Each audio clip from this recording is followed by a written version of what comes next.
The Genuine Article. Discussion and commentary based on articles from JACC.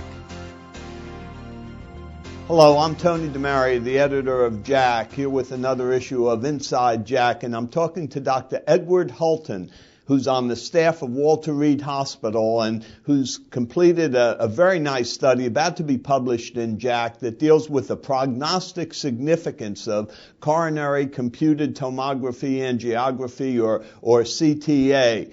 And although there's a lot of information about the diagnostic value, there's been less information about prognostic value, primarily because the studies have been relatively small. And so what Dr. Hulten and colleagues did was a meta-analysis. They managed to identify 19 studies, including over 9,500 patients. And as they looked at these studies, they analyzed them for the evidence of major adverse cardiac events or death. And in fact, what they found was that if a patient had any obstructive coronary disease at all, more than 50% in even one vessel, that the annualized rate was just under 9% for events or death. And if they had a negative test, it was under 2%. The rates for death as an absolute were twice as great if you had some coronary obstruction on the CTA. So evidence of rather significant prognostic power. So let me ask you, Dr. Hulten, you dealt primarily with patients who were symptomatic. How would this apply to patients who were asymptomatic?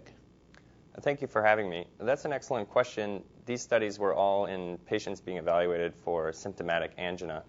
And there are a couple of studies of asymptomatic patients, but the evidence is still growing. And so at this time, it's being used in research studies of asymptomatic populations, but there is no widespread recommendation or appropriate use statement that says that CTA should be used in asymptomatic populations. The problem is that you find a large burden of subclinical atherosclerosis, but very few of the asymptomatic patients have, in fact, obstructive disease. And so the population is probably overscreened. So now one of the issues that always comes up is that revascularization is an endpoint. And so just the finding of an obstructive lesion may lead to the so-called oculostenotic reflex. What did your data show if you eliminated revascularization as an endpoint? That's an excellent point. There is a self-fulfilling prophecy after a diagnostic test that patients who are found to be abnormal will be revascularized. However, heart events in terms of death and MI still occurred at significantly increased rates in the patients with obstructive disease, 2% per year for death and MI. And so even in the absolute events of heart outcomes, there was a significant difference. So how does the prognostic significance of CTA compare with, say, stress echo or stress radionuclide techniques? That's another excellent question, and that was one of the primary motivations that we carried out this study.